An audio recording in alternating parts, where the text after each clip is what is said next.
Your child may not have been going into school as often as usual over the past few months, so speaking Welsh may not have been as big a part of their routine for a while. But all their Cymraeg is still there.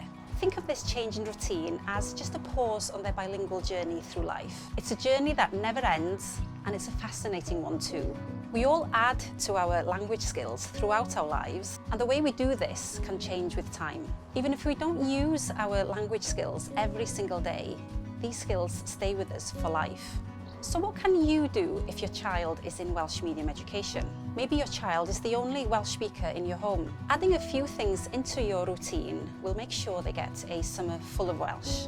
That could include just watching or listening to Welsh content on TV, radio or online. It all helps keep them in touch with the language.